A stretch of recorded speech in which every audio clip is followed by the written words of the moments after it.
رب زدنی علما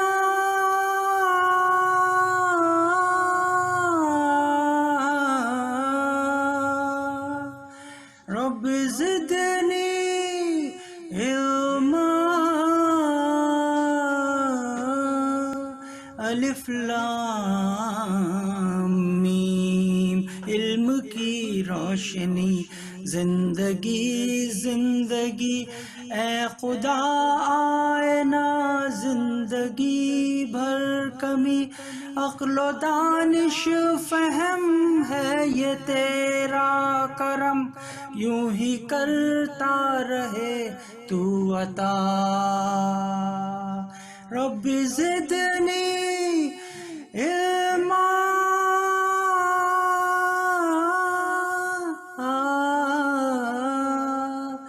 رب زدنی علما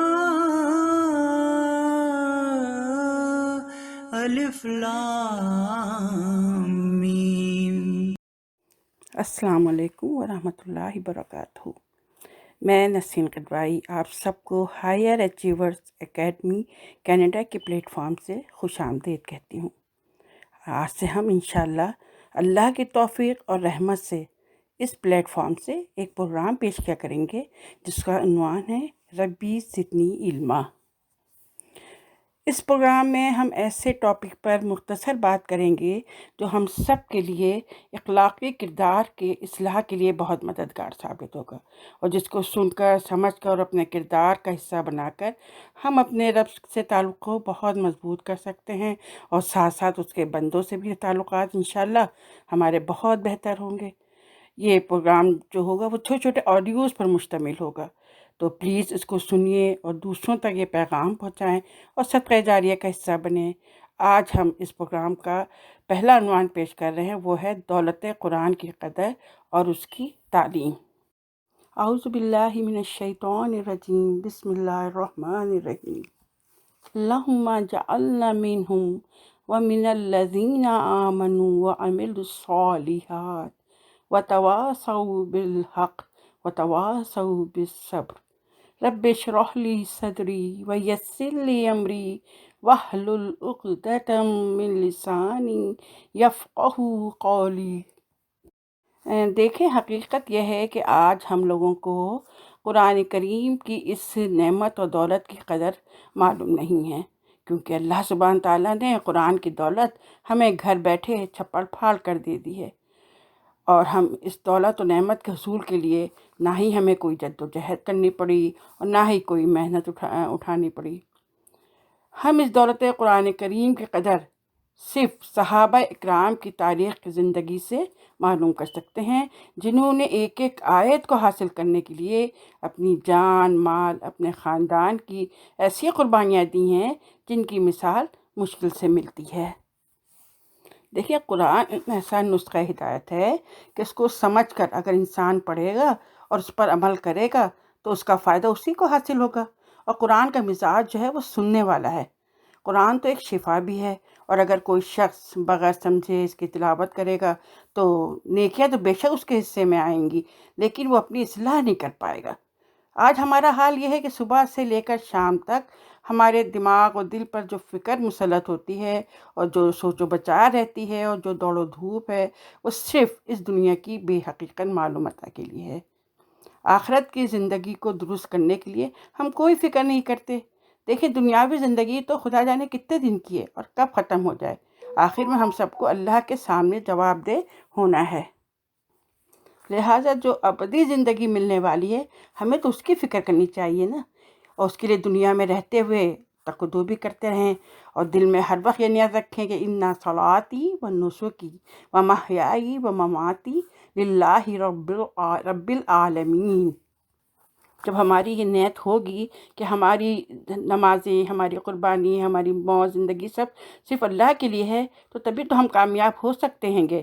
دیکھیے، ہمارے نبی نے فرمایا کہ میں ایک چیز چھوڑ کر جا رہا ہوں، جب تک اس کو مضبوطی سے تھامے رکھو گے اس وقت تک کبھی گمراہ نہ ہوگے، اور وہ ہے اللہ کی کتاب قرآن مجید، جو روشنی پھیلانے والی ہے، جہلیت کے اندھیرے دور کرنے والی کتاب ہے۔ ہم کم از کم اس کا حق تو ادا کر سکتے ہیں، اور حق ہم اسی طرح ادا کر سکتے ہیں کہ اس کو تجوید کے ساتھ پڑھیں، اس پر عمل کریں اور لوگوں تک پہنچائیں،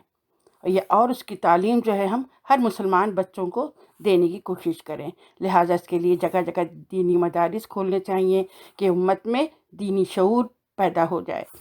قرآن کریم کے الفاظ، اس کے معنی، اس کے مفاہیم کو پھیلایا جائے، اور ہر بڑے چھوٹے کو ضرور اس کے لیے کسی دینی جماعت سے جڑنا چاہیے۔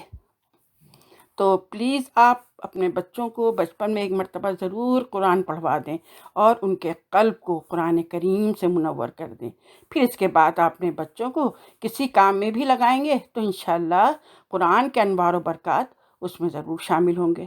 اور ہمارے ملک میں ابتدائی تعلیم کی طرف توجہ دینے والے، قرآن کی بنیاد کو مستحکم کرنے والے اداروں کی بہت کمی ہے، اس کو ہمیں زیادہ سے زیادہ بڑھانا چاہیے۔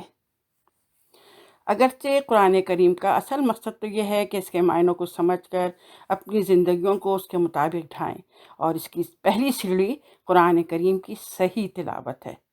تلاوت خواہ سمجھ کر ہو یا بے سمجھے ہو، لیکن یہ تلاوت بذات خود مقصود ہے۔ اس کے ہر ایک حرف پر 10 نیکیاں لکھی جاتی ہیں، لیکن اس کے لیے شرط یہ ہے کہ ہر حرف پر حق ادا کیا جائے، یعنی اس کو صحیح طریقے سے پڑھا جائے، سمجھا جائے اور عمل کیا جائے۔ ایسے نہیں کہ بس ایک لفظ پڑھ لیا اور 10 نیکی لکھ دی گئی، نہیں، اس کے تو یہ شرط ہے کہ ہر لفظ کو صحیح طریقے سے ادا کریے اور اس کو سمجھیے اور پھر اس پر عمل کریں۔ لہٰذا قرآن کی تلاوت کے لیے جو علم ہے وہ علم تجوید کہلاتا ہے، اور اس علم کی مثال پوری کائنات میں نہیں ہے۔ ہم اگر ساری امتوں کی تاریخ اور سارے علوم کی تاریخ پڑھ بھی لیں، پھر بھی ہمیں کوئی علم تجوید کے برابر نظر نہیں آئے گا۔ اس علم کے اندر یہ بتا دیا جاتا ہے کہ کون سا حرف کس طرح ادا کیا جائے اور ہر لفظ کا مخرج کیا ہوگا، اور اس کی صفات کیا ہوں گی، اور کس کس طرح ان صفات کو پہ عمل کرنا ہے۔ دیکھیں، ساری دنیا میں مختلف زبانیں ہیں، اور ہر زبان کے کچھ حروف تہجی ہیں، اور حروف تہجی کو ادا کرنے کے طریقے بھی ہیں، لیکن کسی زبان میں آپ کو یہ علم نہیں ملے گا کہ فلاں حرف کس طرح ادا کیا جائے۔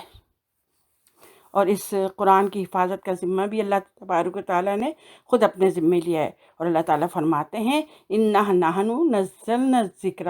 وَإِنَّا لَهُ لَحَافِظُونَ، بے شک ہم نے ہی نازل کیا ہے اور ہم ہی حفاظت کرنے والے ہیں، لہٰذا یہ لوگوں کے سینوں میں بھی محفوظ رہتا ہے۔ اور ہاں، حدیث سے بھی مفہوم ہے کہ جو قرآن کی تعلیم دے رہا ہے، چاہے قرآن کے الفاظ کی تعلیم دے رہا ہے، یا حفظ کی تعلیم دے رہا ہو، یا قراءت کی تعلیم دے رہا ہو، یا تجوید کی تعلیم دے رہا ہو، اس بات کو مانو کہ وہ تم میں سب سے اچھا ہے۔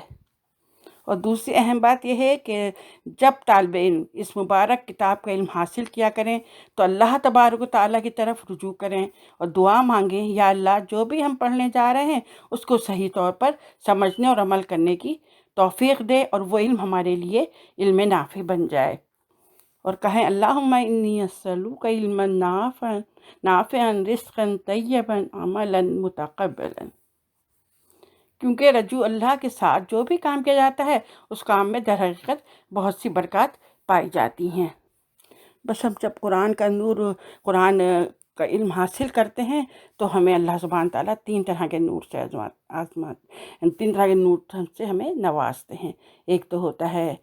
قرآن کا نور، دوسرے ہمارے باطن میں جو نور پھیلتا ہے، ہمارے سینوں میں جو نور پھیلتا ہے جس سے ہم دوسروں کو بھی فائدہ پہنچا سکتے ہیں، اور تیسرا ہوتا ہے پلسرات کا نور۔ تو اللہ تعالیٰ سے ہم یہی دعا کریں کہ اللہ تعالیٰ ہم قرآن کا ایسا علم حاصل کریں کہ ہمیں یہ تینوں نور مل جائیں، آمین۔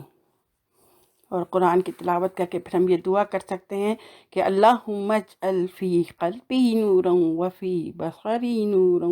وفی سمعی نورا وعن یمینی نورا وعن یساری نورا وفوقی نورا وتحتی نورا وامامی نورا وخلفی نورا واجعل لی نورا وفی لسانی نورا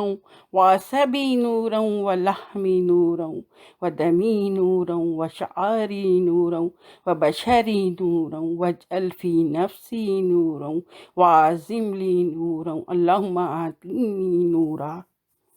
مشکات المصابیح کی یہ دعا ہے اور اس کا ترجمہ ہے: اے اللہ، ڈال دے میرے دل میں نور، میری آنکھوں میں نور، میرے کانوں میں نور، میرے دائیں نور، میرے بائیں نور، میرے اوپر نور، میرے نیچے نور، میرے آگے نور، میرے پیچھے نور، اور بنا دے میرے لیے نور، میری زبان میں نور، اور بنا دے میرے پٹھے نورانی، میرا گوشت نورانی، میرا خون نورانی، میرے بال نورانی، میری جلد نورانی، اور ڈال دے میرے نفس میں نور، اور بڑھا دے میرے لیے نور۔ اے اللہ، مجھے نور عطا فرما۔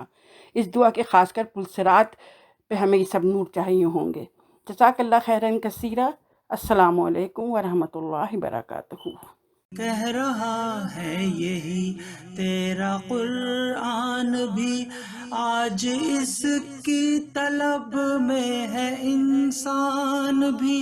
یہ جہالت کے سارے اندھیرے نہ ہوں، ہر مسلمان کی ہے دعا، رب زدنی علما،